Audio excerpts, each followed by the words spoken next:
Hello दोस्तों, आज फिर एक बार जबरदस्त कहानी लेकर आई हूँ। इस कहानी को गौर से सुने। जब कोई औरत भरी जवानी में विधवा हो जाए तो उसे ही पता होता है कि कैसे उसकी जिंदगी नरक बन जाती है।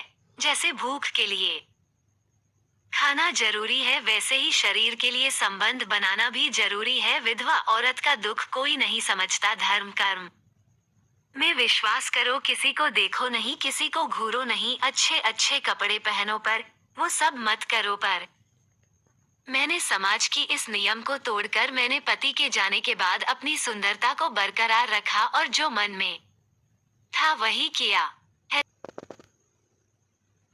मेरे घर में मेरे जेठ जी व ससुर रहते थे। जेठ की पत्नी उस समय मायके गई हुई थी। मेरे घर में ससुर तो थे, पर मेरी सास नहीं थी। मेरी शादी को 4 महीने ही बीते थे और पति चल बसा था। मेरी जिंदगी सूनी सूनी सी हो गई थी। अभी तो मेरी उम्र सिर्फ 25 साल की थी। मेरा नाम प्राची है। मैं बचपन से ही बिंदास थी तो अपने ससुराल में भी बिंदास थी। मेरा पति किसी चीज के लिए रोकता टोकता नहीं था। वो मुझसे बहुत प्यार करता था, पर ऊपर वाले को हम दोनों का प्यार मंजूर नहीं था और मैं अकेली ही रह गई थी। मैं ज्यादातर रोमांटिक कहानी पढ़ा करती थी, इस वजह से मेरे अंदर खलल हो जाती थी। किसे बुलाती किसी नहीं, कुछ नहीं समझ में आ रहा था। मेरे घर पर रोज प्रताप सिंह नाम के भैया आते थे। वो मेरे घर दूध देने आते थे सुबह 6 बजे। उस समय ससुर जी सत्संग चले जाते थे और मेरे जेठ तो 8 बजे के बाद ही उठते थे। यही मेरे पास सही समय था। मैं धीरे धीरे दूध वाले भैया से हंसी मजाक करने लगी और मैं ऐसे वैसे कपड़ों में चली जाती तो कभी बिना दुपट्टे के मैं दूध लेने चली जाती थी।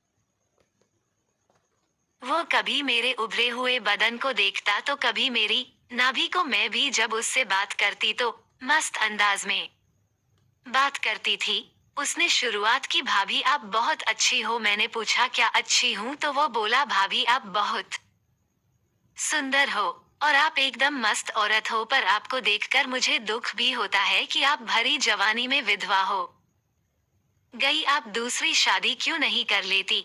ये जिंदगी बहुत बड़ी है, इसे अकेले काटना मुश्किल है। मैंने कहा मुश्किल तो है, पर मैं दूसरी शादी नहीं कर सकती। यह बात सुनकर दूध वाला भैया भावुक हो गया और चला गया। उस दिन के बाद वो और भी मेरे करीब आ गया। उसकी बातें मुझे अच्छी लगने लगी। वह भी कहने लगा, भाभी आपको किसी भी चीज की कमी हो तो बता देना। एक दिन मैंने उससे कहा, भाभी तुम्हें कभी भी किसी चीज की जरूरत हो तो मुझे बता देना। मैंने कहा ठीक है भैया, मुझे जब भी किसी चीज के बारे में जरूरत पड़ेगी तो मैं आपको बता दूंगी। पर मुझे बताने में काफी समय लग गया, क्योंकि मुझे जिस चीज की जरूरत थी उसको बताने में मुझे शर्म भी आती थी। पर फिर मैंने हिम्मत करके उसको अपनी चाहत बता दी। दरअसल हुआ यूं था, एक दिन की मेरे ससुर सुबह उठकर खेत पर चले गए और मेरी सास भी उन्हीं के साथ खेत पर गई थी। मेरा पति तो पहले ही इस दुनिया से चला गया था। इसी वजह से तो मैंने ये खेल खेला था, ताकि मैं अपने आप को संतुष्ट कर सकूं। उस दिन घर पर मैं अकेली थी। जब सुबह दूध वाला दूध देने घर पर आया तो मैंने उसे पैसे देने के बहाने अंदर बुला लिया और पैसे निकालने के लिए अंदर कमरे में चली गई। मैं जानबूझकर उसके सामने बिना दुपट्टे के आ गई, ताकि मैं उसके अंदर की आग भड़का सकूं। मुझे ऐसी हालत में देखकर वो शर्मा गया, पर चोरी छिपे मेरे उभरों को देख रहा था। तभी मैंने उसी के सामने अपने ब्लाउज से पैसे निकाले। ये देखकर उसे बर्दाश्त नहीं हुआ। उसने कह दिया, भाभी जल्दी पैसे दो, मुझे और भी जगह दूध देने जाना है।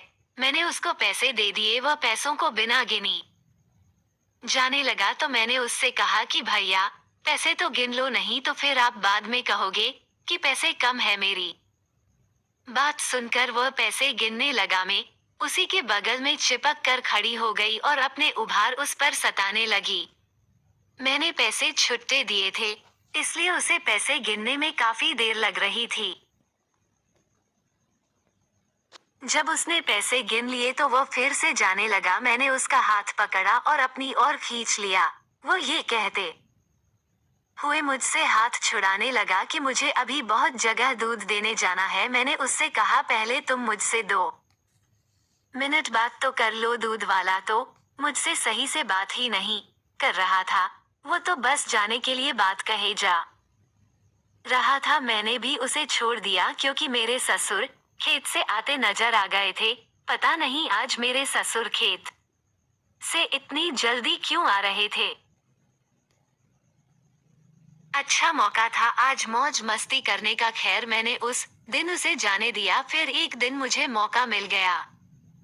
मैंने उस दिन दूध वाले को किसी बहाने से अंदर बुला लिया और वही सब करने को कहा। वो भी करने को मजबूर हो गया था क्योंकि मैंने अंदर से कुंडी लगा ली थी।